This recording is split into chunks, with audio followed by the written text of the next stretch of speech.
noite, colegas. Ou futuros colegas, né? Vamos falar um pouquinho, então, sobre o E-Social e a EFD-REINF, né? E os novos desafios que surgem para o profissional contábil do terceiro setor. Não é um curso de E-Social e nem de EFD-REINF, tá? É uma palestra, a gente vai falar sobre alguns pontos principais, mas especialmente focado na questão da atuação do profissional contábil. A gente tem escutado... não me apresentei, desculpa. Eu sou a Gabriele, tá? Gabriele Schmidt. Eu trabalho no terceiro setor já faz uns 8 anos, mais ou menos.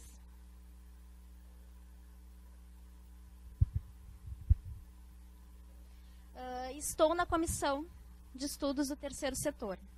Atuo na comissão de forma voluntária, né? E por isso estou aqui fazendo a palestra para vocês. Então, assim, nosso objetivo aqui, então, vai ser falar sobre a atuação do profissional contábil em si, para deixar de ouvir coisas do tipo, E-Social não é com contador, é com RH. E-Social é do DP. Então, é isso que eu quero tentar quebrar um pouquinho, essa visão do contador, porque eu entendo, e acho que isso também é da maioria dos colegas, né, e principalmente da comissão, que o contador ele tem que assumir uma postura mais gerencial dentro da instituição, principalmente nas instituições do terceiro setor, que a maioria das instituições são instituições pequenas, com uma estrutura, às vezes, mais enxuta, e que dificulta que todo mundo tenha essa questão de fazer o planejamento. Então, essa parte vai ficar com o contador. Então, a gente vai focar muito nisso. Como é que eu separei, né, aqui para a gente falar um pouquinho, como é que eu montei a apresentação? A gente vai fazer uma contextualização, né, do terceiro setor, vai falar do E-Social, propriamente dito, né, do cronograma de implantação das instituições do terceiro setor, principais eventos, falar da EFD-REINF, a questão das retenções, né, que é o que a gente mais vai utilizar, as instituições do terceiro setor, e focar de novo no final, lá, concluir com a atuação do profissional contábil.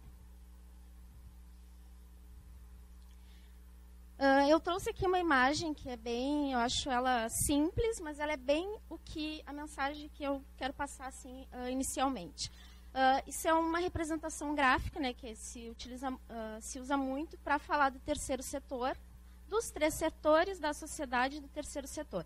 É uma roda, né, gente? Vocês podem ver que é uma roda. Se não tiver esse pedacinho aqui, ela não gira, ela não funciona. Então, o Estado, claro, desempenha um papel essencial na sociedade, as empresas, o comércio, a indústria, mas se não tiver o terceiro setor, isso aqui não gira. Por quê, né? A gente sabe das condições do nosso país. O Brasil ele é um país marcado por uma grande carência de assistência à pessoa e de respeito à dignidade humana, né, de homens e mulheres. Então, o terceiro setor acaba, de uma certa forma, vindo para suprir essa carência, naquilo que o Estado não consegue suprir, porque ele é incapaz. Então, o terceiro setor acaba ocupando esse lugar de destaque. E ele emprega pessoas, e ele recebe recursos, e ele presta contas, e ele presta contas também para o fisco, então ele também faz a economia girar de uma certa forma. Então trabalhamos com a questão social, trabalhamos com a filantropia, mas a gente não deixa de ser um setor econômico. Falando ainda sobre essa questão do contexto, né, das entidades do terceiro setor, além de tudo isso, dela ter essa grande responsabilidade social, ela ainda sofre uma certa dificuldade naquilo que diz respeito aos recursos, a captação dos recursos, né? Então, quando não é a parceria direta público-privada, como a instituição faz para se manter, para pagar as pessoas que colaboram dentro dela? Então, é uma dificuldade, então já é um cenário complicado trabalhar com as entidades do terceiro setor. Então, além de lidar com tudo isso, né, ela ainda tem que cumprir com as obrigações legais e fiscais e ainda prestar contas. Por quê? Porque ela, na medida em que recebe recurso público, E na medida em que trabalha com questões sociais, cresce o interesse da população em saber o que ela está fazendo. Até em função disso que surgiu o marco regulatório, né, que tem se falado muito nessa questão do terceiro setor. Então, à medida que vai ganhando importância, vai também aumentando a fiscalização. A gente tinha uma ideia, há alguns anos atrás, quando começou todo o projeto SPED, terceiro setor não vai entrar. Terceiro setor não vai entrar. Era isso que a gente imaginava. Mas não, né, gente? Veio o decreto 6.022, lá em janeiro, e aí começou as novidades. ECD, EFD, a nota fiscal eletrônica, e agora o E-Social. Não vai atingir o terceiro setor, não vai ser obrigado. Não aconteceu assim, né? A gente sabe hoje que já está aí o cronograma, conforme a gente vai ver. E quais são os objetivos, então, do projeto SPED, dessa novidade, que já não é tão nova assim, né? Porque começou em 2007. Quais são os objetivos, né? É promover a integração dos fiscos de forma a racionalizar e uniformizar as obrigações acessórias. Que legal, isso vai facilitar um monte para o contador. Então, o objetivo do SPED é ajudar o contador, é ajudar a instituição. Óbvio que não, né? É tornar mais célere a identificação dos ilícitos tributários. É a Receita Federal, é o fisco. O objetivo deles é esse, é aumentar a fiscalização. Claro que se a gente pensar no projeto todo e na questão de diminuir as obrigações, né? As obrigações acessórias, unificar, claro que é útil também para o contador. Mas a gente não pode se iludir e achar que isso é só benéfico para nós, né? A gente tem que ver que isso, o objetivo é fiscalizar. Então, as informações que a gente vai colocar lá e que a gente vai estar prestando em todos os produtos, assim dizendo, do SPED, são informações que vão ser cruzadas e vão chegar lá no fisco no final. Aqui falando um pouquinho, né, propriamente do E-Social, só para fins assim da gente ir distribuindo os assuntos da palestra, embora todo mundo já saiba que é um sistema então que unifica as obrigações fiscais, previdenciárias e trabalhistas. Então ela amplia e muito o que o CEFIP fazia. Então o CEFIP, ele praticamente, se a gente comparar com o E-Social, ele não tem nada, né? Porque o E-Social, ele abrange muito mais informações. E aqui, né, a questão do que a gente vai botar lá, os vínculos, as contribuições previdenciárias, folha de pagamento, as comunicações de acidente de trabalho, aviso prévio, escrituração fiscal e as informações sobre o FGTS. Claro que isso vai reduzir a burocracia para as empresas e vai substituir o preenchimento e a entrega de alguns formulários e declarações. Mas como eu já disse antes, e frisando de novo, o objetivo vai ser fiscalizar as instituições. Então, ela faz uma coisa que é bem inovadora, assim, né? Se a gente pensar do que a gente tinha de obrigações, ela vai unir esses 4 órgãos aqui num sistema só. Receita Federal, né? Com a DIRF, a Previdência Social, o Ministério do Trabalho, a questão trabalhista, né? Os fiscais trabalhistas aqui vão entrar também olhando essas informações, e a Caixa Econômica Federal.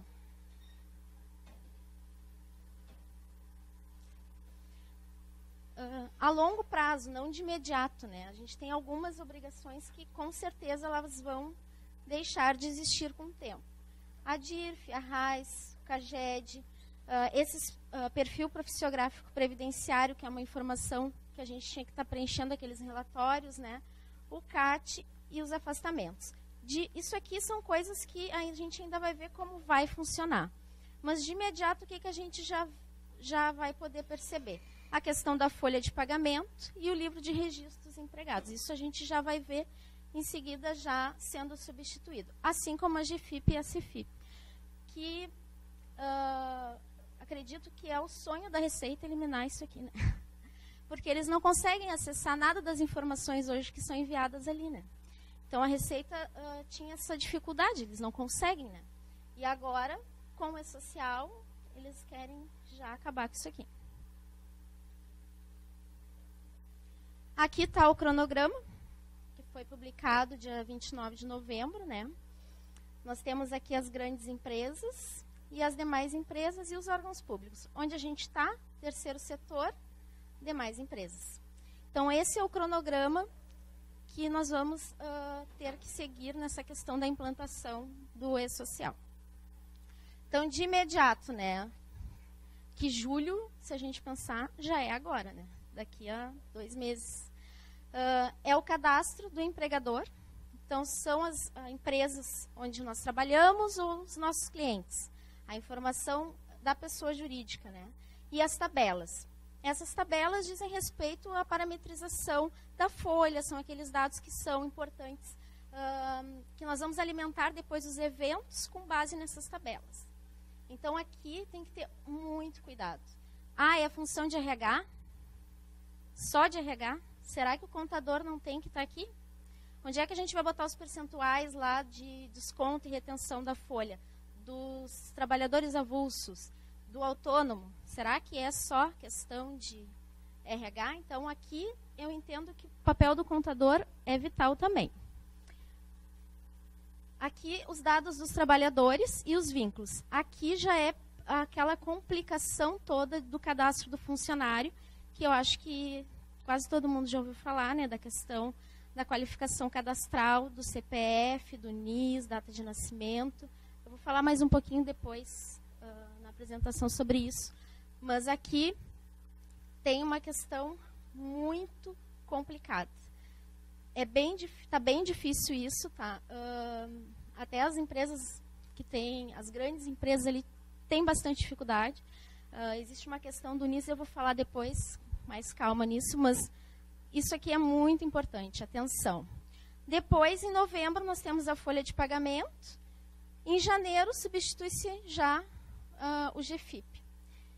E, por último, ali a questão dos dados de segurança e saúde do trabalhador. Então, aqui um pouquinho do que eu já falei, né, na questão do cronograma.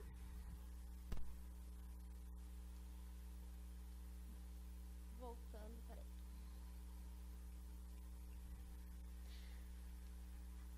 Então, julho, como eu falei, são as informações relativas às empresas, né, os cadastros do empregador e as tabelas, reforçando. Em setembro, os trabalhadores, os vínculos, os chamados eventos não periódicos, que são os eventos trabalhistas, como as admissões, os afastamentos. Depois, a gente, em novembro, já tem a folha. Consequentemente, a substituição da GFIP. E, na última fase, então, os dados de segurança e saúde do trabalhador. Aqui, algumas coisas que não estão expressamente ditas no cronograma, que saiu da resolução do comitê, né, que é responsável pelo E-Social, mas que a gente imagina que é isso mesmo, porque eu vou explicar que vocês vão entender por quê. A questão dos eventos não periódicos diz que começa em setembro, certo? Obviamente, então, a partir do dia 1º de setembro, todos os eventos, então, que são de cunho trabalhistas, eu tenho que começar a informar. Por exemplo, a admissão. Então, o que eu posso dizer? Eu posso dizer, então, que a partir de 1º de setembro, todos os eventos trabalhistas eu tenho que informar conforme os prazos. Ou seja, admissão um dia antes da pessoa começar a trabalhar. E assim por diante, cada um daqueles eventos. Eu vou mostrar também num outro slide depois dessas datas. Outra questão, o desligamento, tá? Com o que vai gerar, no caso, já o cálculo da rescisão e já o pagamento do recolhimento do imposto quando houver, né? Lá fala que eu vou começar a enviar a folha em novembro. Então, o primeiro desligamento que eu fizer a partir de 1º de novembro já é ali. Isso não está escrito lá, mas a gente deduz que é assim porque, né, de acordo, vai ser o primeiro evento de folha. E o FD-REINF, né, também não tem um prazo bem lá definido, mas para o terceiro setor, como a folha vai ser em novembro, a gente sabe então que vai ser em novembro. Tá, falei tudo isso, os prazos estão ali, apavorei bastante, espero. O que eu tenho que fazer? Eu, contador da instituição, ou eu, contador que tenho clientes que vão ter que seguir esse cronograma. Eu tenho que auxiliar no planejamento dessa instituição. Eu tenho que auxiliar ela a definir o que é importante fazer. Primeiro, quais são as etapas a seguir? Estruturar o trabalho, ajudar, apoiar o RH. Avisar os dirigentes, temos que fazer isso. Então, a primeira coisa é a atualização dos dados dos trabalhadores. Tá? Esse é o primeiro ponto. Para depois fazer a qualificação cadastral lá no aplicativo. Eu vou mostrar isso também depois para vocês. Os laudos ambientais e as condições de risco. Isso aqui também sempre é outra questão importante. O contador acha que não tem nada a ver com isso. Desculpa, colegas, mas a gente tem que mudar de postura. Eu não emito laudo, ok, a laudo ambiental não é comigo. Mas eu vou ter que saber se isso aqui está certo, se as datas estão corretas, se esse laudo está atual, se as informações que eu preciso para preencher lá no e-social, que o RH vai colocar no e-social, estão corretas. Então, isso aqui tem que ser verificado. Aqui, de novo, a questão que eu já tinha comentado, né, dos impostos e encargos da folha, o FGTS, o INSS, Imposto de Renda e a contribuição sindical. Isso aqui temos que auxiliar o departamento de pessoal. Instituições do terceiro setor nem sempre têm aquela estrutura do sistema que importa, que valida tudo direitinho. Às vezes não tem. Então, vamos olhar isso com atenção. Analisar os contratos com terceiros, pessoa física e pessoa jurídica. As retenções na fonte, aquelas retenções que a gente faz antes de pagar a pessoa física ou a pessoa jurídica. Vamos olhar isso aqui também. Principalmente a questão da pessoa física. Teve uma alteração no projeto do E-Social, que os autônomos saíram do E-Social, mas eles estão na FDRINF. Então, continuo tendo que fazer a mesma coisa. Se ele tem vínculo com outra empresa e ele já faz uma retenção, que eu acabo deduzindo na hora de fazer a retenção no recibo que eu estou pagando para ele, eu tenho que informar isso. Qual é o CNPJ, quanto que ele já contribuiu, eu vou ter que fazer essa informação. Isso agora no FDRINF, né? E, por fim, eu tenho que capacitar e deixar a instituição inteira ciente. Porque o E-Social é um projeto grande, é uma coisa importante para a instituição. Então, eu tenho que capacitar e integrar todos os envolvidos, para que eles tenham a ciência do quão importante é o trabalho deles e como isso vai mudar. Até para o próprio empregado, né? Que é a questão da segurança dele mesmo, porque a gente não pode esquecer que, além de toda a questão fiscal, isso também é para proteger o trabalhador, né, o empregado. E a questão de manuais de procedimentos internos. Porque como está mudando toda hora a questão de legislação e atualizando e saindo layout novo, é importante se mantendo isso aqui, o manual. Porque daqui a pouco sai alguém, troca a pessoa e aí ninguém sabe como estava sendo feito. Então, é importante também auxiliar no desenvolvimento desse manual. Falando propriamente dos eventos, né? Ficou dividido no E-Social em 4 eventos. Eventos iniciais, eventos de tabelas, não periódicos, que são os trabalhistas, né, que eu até já comentei alguns, e os periódicos, que é a folha propriamente dito, que é o que vai substituir o CEFIP.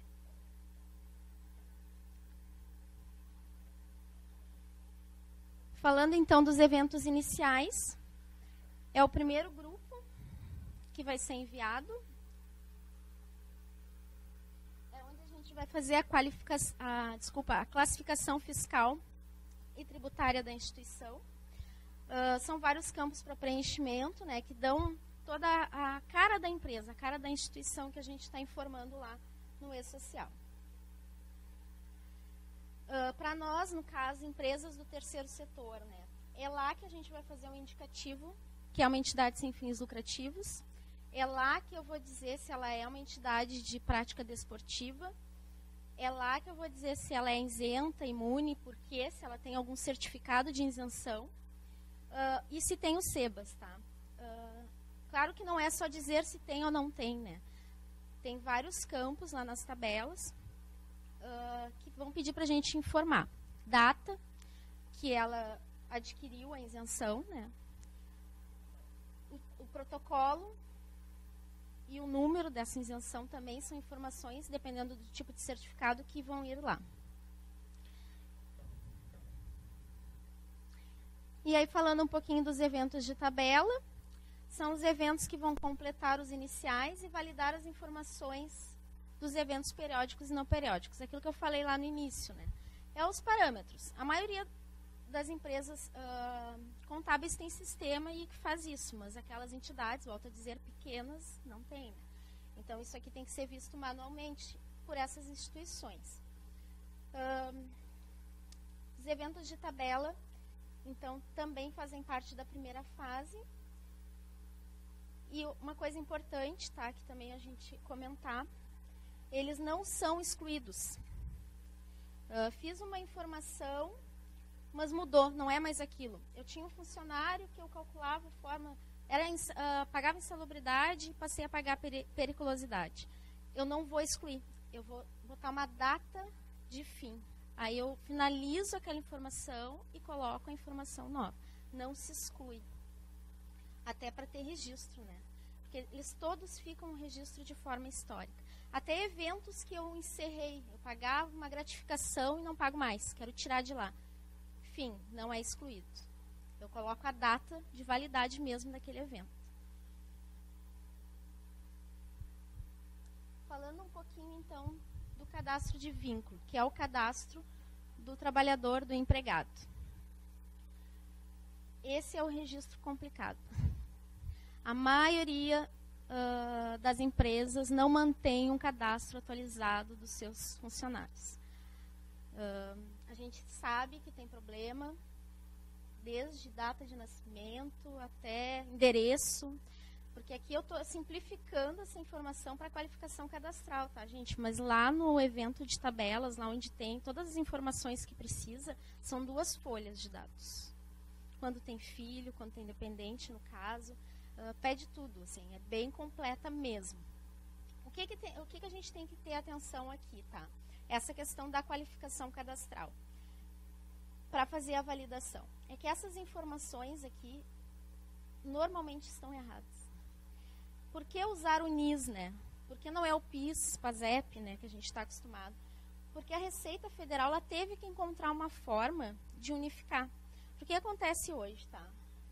É muita confusão no PIS. Muitas empresas, na hora de contratar o funcionário não leva o cartãozinho do PIS do primeiro lugar que ele trabalhou. Aí o que a empresa faz? É mais fácil, faz um novo.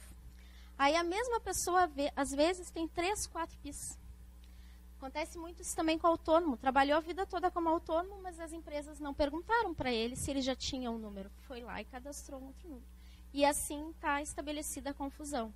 Pessoas que trabalharam, tinham PIS nas empresas privadas normais e aí passaram em concurso. Tem PASEP.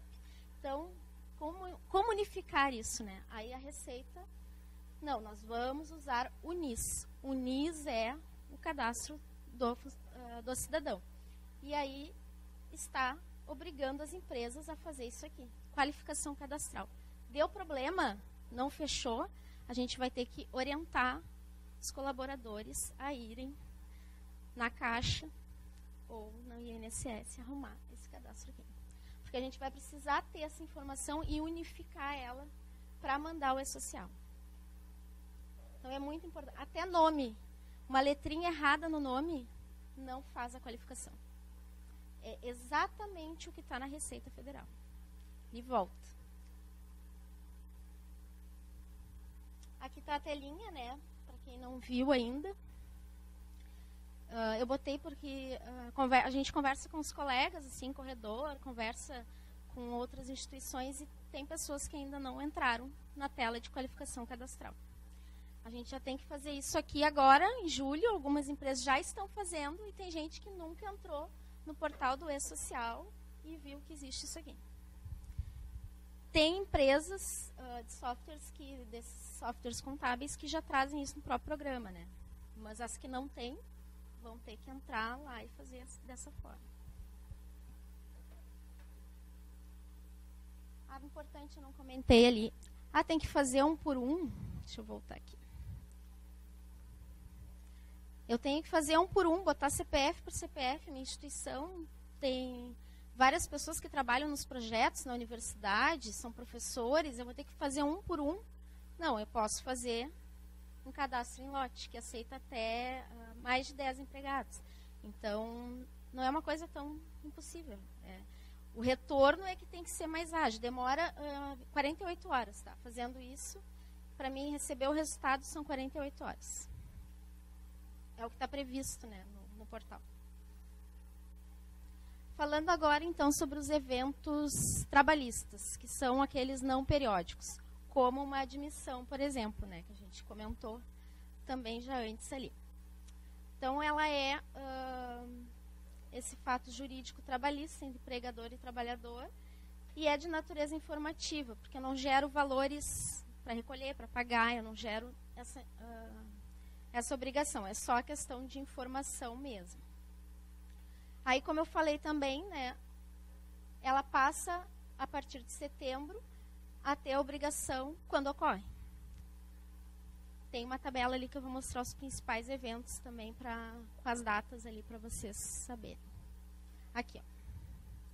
Então, os principais eventos, né, aqueles mais comuns de acontecerem nas instituições. A questão da admissão, que é até o dia anterior ao início da atividade. Então, contratei, começo a trabalhar, amanhã já tenho que informar, né, hoje. Nessas últimas atualizações do E-Social, aqui aconteceu uma coisa bacana, assim. A Receita é sensível a essa questão, porque a gente contrata, chama e daqui a pouco a pessoa não veio trabalhar. O que eu faço? Fiquei lá preenchendo aquele monte de cadastro, botei aquele monte de dados lá do funcionário e ele não apareceu. Eu tive um tempo, perdi um tempo, né? O funcionário lá da RH, meu funcionário perdeu um tempão ali fazendo aquilo e jogou fora e não teve o que fazer.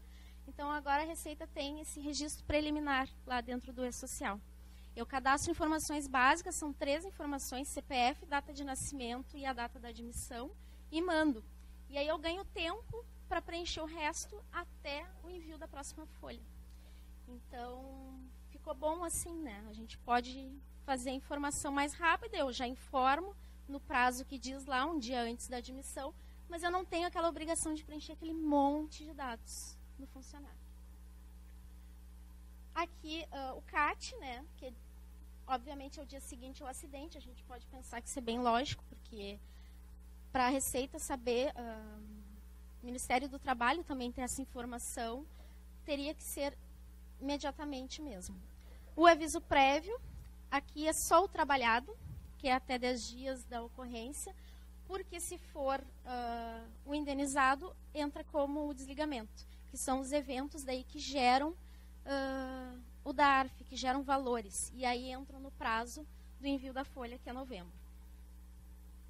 A convocação de trabalho intermitente, essa aqui é uma novidade, né, trazida, é um contrato novo que veio na reforma trabalhista. Aqui a gente ainda tem algumas dúvidas, assim, até trocando com colegas, porque lá na legislação eu tenho que chamar a pessoa e tem um prazo. Daqui a pouco ela não vem, né, porque é um contrato que permite isso.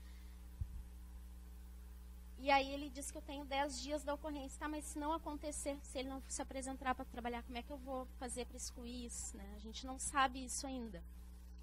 E até porque mudou essa questão da convocação, né? Hoje venceu a medida provisória, que alterava vários dispositivos da reforma trabalhista, e a gente não sabe como vai ficar isso aqui. Porque tinham várias coisas de mudança, assim, e uma delas era o contrato de trabalho intermitente. Então, não sabemos ainda como vai ficar. Ainda aqui os eventos não periódicos trabalhistas, esses todos aqui eu tenho prazo até o envio da folha. Tá? Então são mais tranquilos, eu vou ir preenchendo para alimentar e enviar junto com a folha.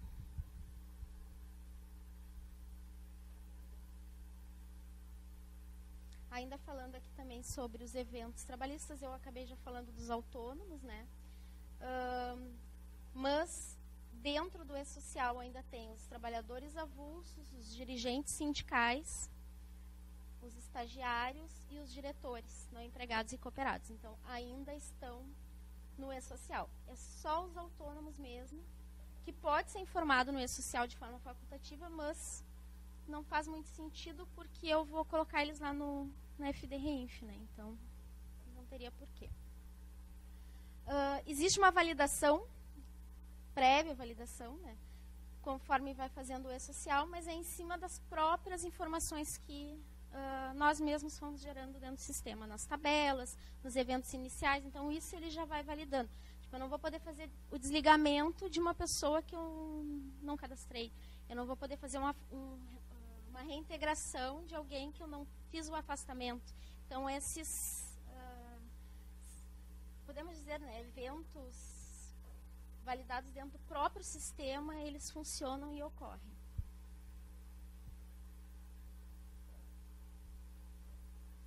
E aí aqui os eventos periódicos, né, que vão substituir o CFIP, que é a folha. É a nossa folha de pagamento, onde vai ter as informações do salário, do que está sendo pago para o empregado. É até o dia 7, né, do mês seguinte, isso não mudou. Então, se a obrigatoriedade é novembro, quando é que eu transmito a minha primeira folha? 7 de dezembro. Ela tem um detalhamento, então, como a gente já conversou também, muito superior à da CFIP, porque ela permite o cruzamento das informações e vão ser a base para a apuração dos valores a recolher e a pagar.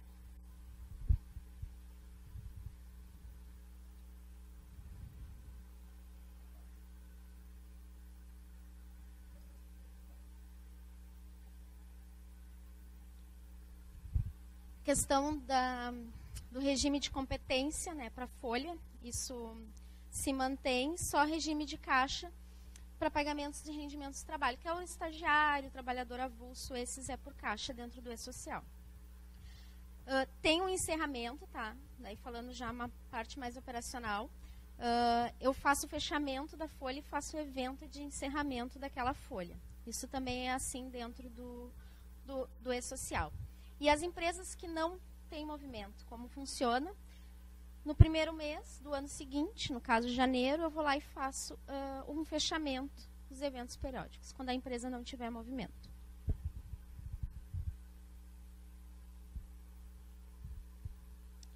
Aqui falando também da questão mais operacional, do envio do E-Social, né? É um arquivo eletrônico transmitido pela internet, que só valida a integridade formal, tá? Não existe programa gerador de arquivo nem programa validador. Enviou, enviou. Então, ele não vai avisar coisas erradas, tá?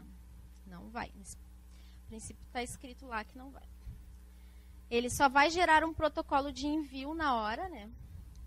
Mas aí depois aqui, ó, na hora de entrega, ele faz um recibo. E é esse recibo que a gente vai usar para retificar ou excluir alguma coisa. O próprio E-Social, né? O próprio envio de algum evento que não foi correto. Então, tem que ter bastante cuidado. Protocolo é só quando eu faço a remessa. O recibo, ele vem depois, tá? Certificado digital, precisa? Precisa. Antes era só A1, né? Agora pode A1 ou A3. Pode a CPF, pode a CNPJ, o CPF do representante da instituição. Pode também procuração eletrônica. Então, aqui é bacana para os escritórios, né? Os escritórios contábeis, os contadores que têm os clientes. Faz a transmissão e faz a assinatura de documentos. É os momentos que eu vou utilizar o certificado.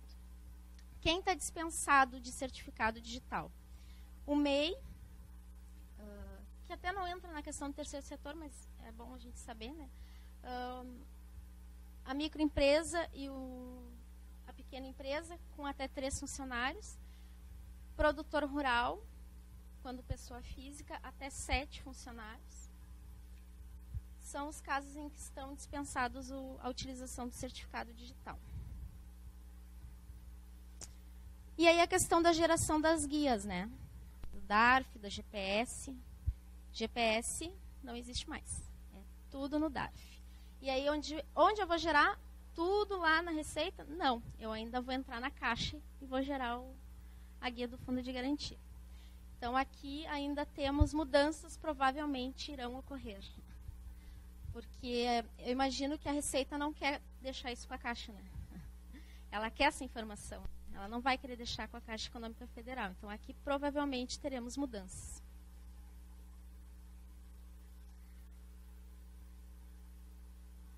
E aqui, a questão da geração das guias, viemos então para a DCTF Web.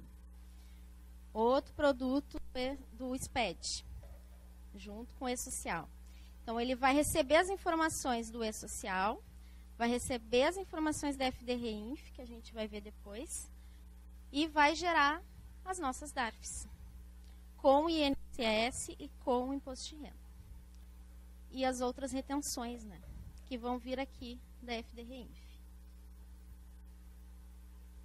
Então, falando um pouquinho, né, da DCTF Web, ela é bem recente, né, ela veio com a instrução normativa agora, de fevereiro. Ela vai receber e consolidar as informações apuradas lá na FDRINF, no E-Social. Vai fazer a verificação dos créditos, né, importados. Vai permitir exclusões, suspensões, parcelamentos, compensações e pagamentos e vai gerar um saldo a pagar. Vai permitir retificação, consultas e geração de relatórios. Qual é o prazo?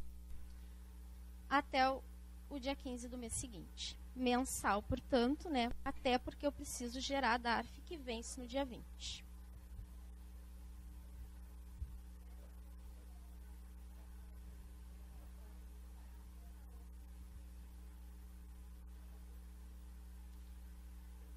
Sim. Desculpa o seu nome? A Eliane está perguntando, o pessoal que está assistindo via internet, tá? Vou repetir a tua pergunta. Se ela vai já substituir a DCTF que é enviada mensalmente. Agora, no início, sim. A gente não tem uma data lá prevista para acabar. Então, por enquanto, vai ser as duas informações. Eu acredito que vai vir algo agora, já em seguida, que mude isso. Mas, por enquanto, ainda não, tá? Então, todas as retenções... Falando já de FDRINF, né? Eu acabei indo aqui, passei os slides rápido. Vamos voltar aqui. Que acho que talvez responda, falou do DCTF, mas a gente não falou de uma outra declaraçãozinha que a gente fez recentemente e que foi uma correria, que é a DIRF. Acabou a DIRF, então, se eu estou informando tudo mensal, acabou a DIRF. Não faço mais DIRF, graças a Deus. Não, ainda não. Por quê? Porque eu vou começar a fazer a DCTF Web e o FDRINF agora. Então, os meses janeiro, fevereiro, março, que já passou, eu vou ter que fazer a DIRF. Então, ano que vem, a gente ainda vai ter DIRF. DIRFs acabando mesmo só em 2020. Né? Mas em 2019 ainda faremos DIRF. E aí é que é muito legal se a gente pensar, né, que antes ela era anual, e agora, a Receita vai ter todo mês as mesmas informações da DIRF. Todo mês. O que a Receita será que quer com isso, gente? Eu me pergunto isso muito. Porque ela vai poder checar isso aqui já, né? De imediato. Então, DCTF Web vem informação do E-Social e da FDRINF. Então, vamos falar um pouquinho sobre a FDRINF, né? A FDRINF, ela compreende todas as retenções do contribuinte sem relação com o trabalho, que são os autônomos que eu falei antes, que a gente conversou antes, e as empresas pessoa jurídica, que a gente já informa também na DCTF. Então, essas informações eu vou colocar a partir de agora, né, na FDRINF, a partir de novembro. Também tenho que informar a questão da receita bruta para apuração de contribuições previdenciárias. E no mês que não teve retenção, eu tenho que enviar igual sem movimento. O prazo é o mesmo da DCTF Web, dia 15.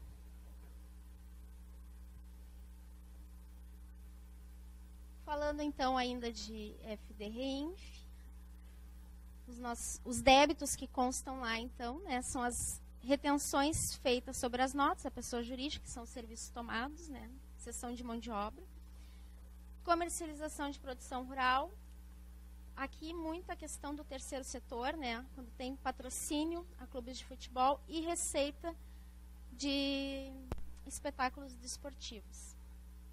E a desoneração da folha que não atinge o terceiro setor, né? Mas também vai ser informado lá na FDREINF.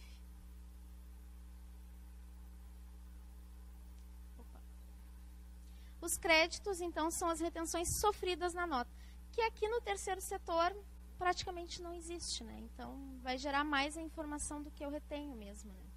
Que a maioria das instituições, elas têm a questão da imunidade ou da isenção, né?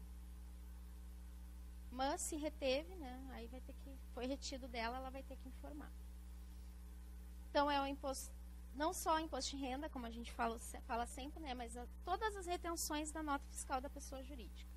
Contribuição social sobre o lucro líquido, COFINS e o PIS/PASEP.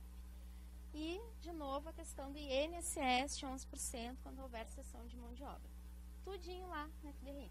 Aqui, antes, a gente só avisava o RH, né? Lá na contabilidade ou no contas a pagar. Teve retenção de 11%, né? A gente só avisava o RH. Agora não, né? Vai ter que colocar lá na FDRINF junto com as retenções fiscais. Então, é uma informação previdenciária que era de folha, que não ia na DCTF, né? Agora vai. Aqui falando um pouquinho, né, de novo, da questão dos clubes de futebol, que também vão ter que centralizar as informações lá.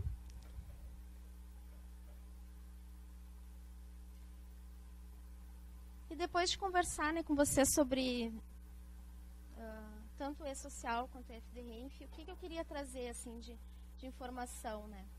A questão das fiscalizações. Até eu não encontrei dados atualizados, isso aqui está lá na página um material da página da Receita, uns manuais, tantos manuais que tem disponível lá, que é interessante para a gente ter uma dimensão, assim, do porquê, e daí quando olha esse número gigante, a gente fica, mas por que a Receita demorou tanto, né? Porque o SPED começou em 2007, porque só agora... Claro que teve todo esse trabalho de integrar os órgãos, o Ministério do Trabalho, a Caixa, a Previdência Social e a Receita. Mas é de interesse deles, né? Porque olha as diferenças. Aqui são... esse valor aqui é sobre diferenças de contribuições previdenciárias devidas que foram informadas em folha e não estavam na GFIP. Olha aqui o número. Assusta, né? É muita coisa. Salário, gente. Salário e ordenados pagos a empregados não incluídos em folha. Como assim? Isso aqui foi pago e não estava na folha? É muito alto, né? Tem mais? Questão de enquadramento incorreto da atividade. Questão de risco ambiental, PPRA. Olha a diferença. Remuneração sobre férias não declaradas. Como assim? Pode não declarar férias? Está aqui.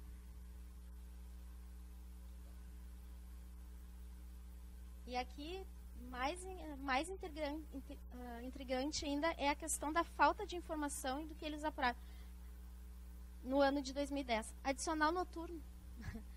Como assim? Será que é só isso que não estava informado de adicional noturno? A gente sabe que aqui é onde mais as empresas pecam, né? Por não pagar por funcionário. Mas é por que a Receita não tem um número melhor? Porque não tem de onde vai tirar essa informação. Não tem de onde buscar. Então, o E-Social, ele vem trazendo tudo isso aqui.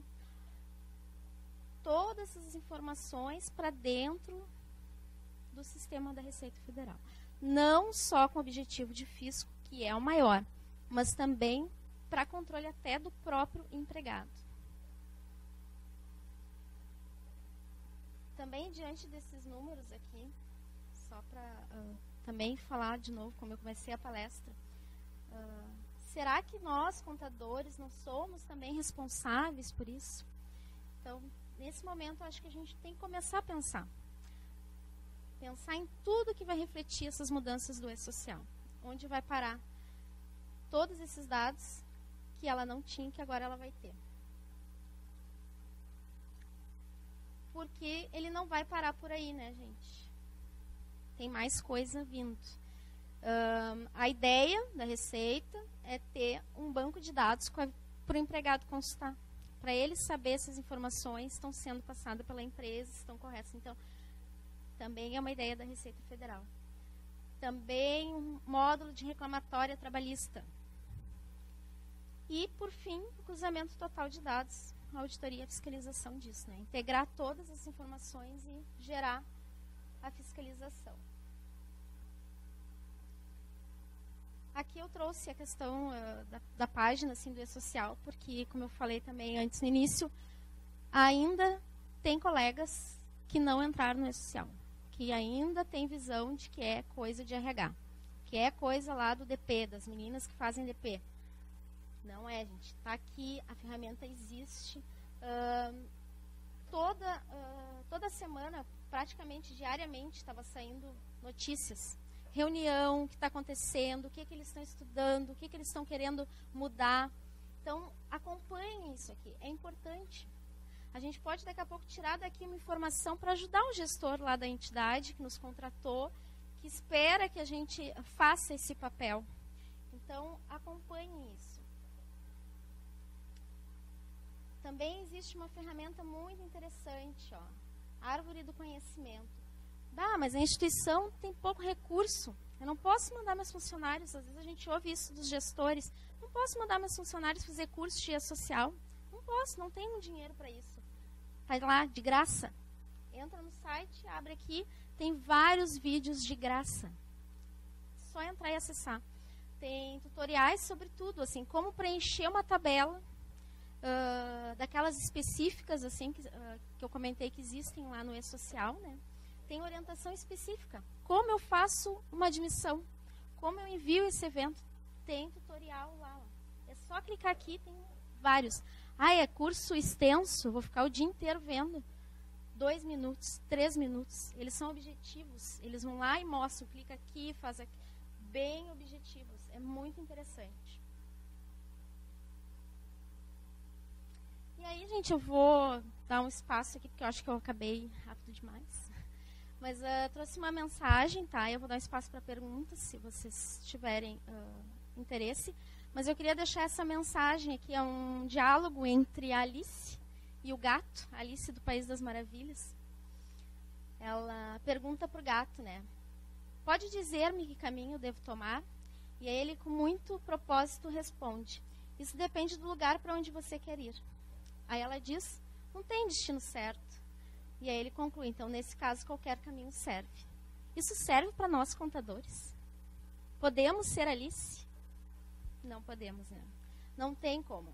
A gente tem que parar de ser o resolvedor do problema quando ele já aconteceu. A gente tem que se antecipar, planejar, programar. A palestra até, quando eu montei ela, estava bem técnica. Aí eu fui olhando assim, mas não é um curso de E-Social. Eu fui mudando os slides. Digo, não, eu tenho que focar em falar mais da postura do contador mesmo. Trazer ele para essa realidade do E-Social, para a realidade dessas mudanças do SPED, porque está cada vez mais forte isso, gente. A questão da rapidez da informação, da tecnologia avançando. A gente tem que tirar benefício disso. A gente não pode só reclamar da Receita Federal, que ela faz fiscalização. A gente não pode só reclamar. A gente tem que tirar proveito disso. Onde eu posso auxiliar a instituição, já que está acontecendo essas mudanças, e a instituição do terceiro setor, então, ela sofre muita carência, inclusive de profissionais qualificados. A instituição do terceiro setor, ela é diferente, gente. Ela é diferente. Eu não posso fazer contabilidade das empresas em geral, comércio, indústria, e achar que eu vou pegar uma entidade do terceiro setor e vou resolver. Eu não posso, eu tenho que estar qualificado, eu tenho que ir atrás da informação para atender bem o meu cliente, atender bem a minha instituição. Desde o seu trabalho numa grande instituição do terceiro setor, uma grande fundação, uma grande entidade, ou se eu trabalho no menor, no pequeno, se eu tenho vários clientes. Eu tenho que mostrar o valor do terceiro setor e como o meu trabalho pode contribuir para essa instituição. Então, essa era a mensagem que eu queria deixar para vocês, assim, para a gente se mexer um pouquinho da cadeira, sair um pouquinho, ser mais proativo, ser mais participativo nas instituições. E aí, se alguém quiser fazer uma pergunta, me faça, eu já falo aqui, e aí ele pode ir mostrando lá. Que eu acho que ele não consegue virar, eu acho. Vocês vão ter que fazer, eu vou repetir aqui a pergunta. Dúvidas? Perguntas?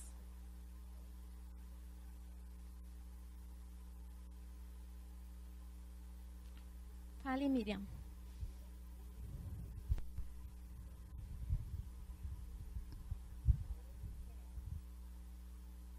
Não, é todas as informações. Ela está perguntando da FD Reinf. Não, ela já começa. O que acontece? No momento em que eu envio a folha, a obrigação do terceiro setor, eu já vou enviar a folha em novembro. Primeira folha eu vou fazer em 7 de dezembro. Ela já não vai me gerar uma obrigação de DARF? Então, eu já tenho que estar fazendo FD-RINF. Não diz isso. Não diz isso. Não está escrito em lugar nenhum. Mas se eu vou fazer, onde é que eu vou fazer a DARF? Se ali diz que eu vou gerar a DARF no sistema. Se eu já vou fazer a folha de novembro no E-Social, eu já vou começar a FD-RINF junto. Todas as informações. Todas as informações. Isso. Outra questão... Fiz o E-Social em novembro, né? Ok.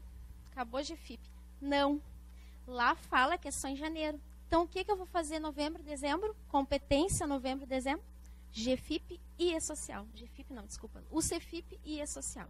Então, eu vou fazer as duas obrigações em novembro e dezembro. Porque lá fala que o GFIP vai ser só em dezembro. Então, eu tenho que fazer. Eu tenho que ter essa informação. Então, eu vou fazer as duas coisas juntas. Isso. Dúvidas?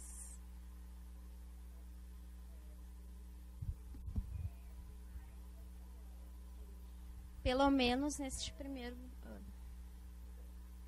Até, assim, com colegas, né, profissionais e pessoal que dá curso, né, nessa área, assim, eles falam que tem instituições que estão substituindo já.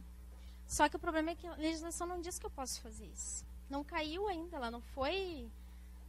A legislação, por exemplo, que nos obriga a fazer a DCTF, ela não fala. Exatamente. Isso, a DCTF, Julho. É que vocês é grande empresa, né? Terceiro setor, não. O terceiro setor é só mais adiante. Então tá, pessoal. Se ninguém tem dúvidas, eu agradeço a atenção de todos. Muito obrigada. Boa noite. Sim, acho que já tá no site o material. Já está lá no site.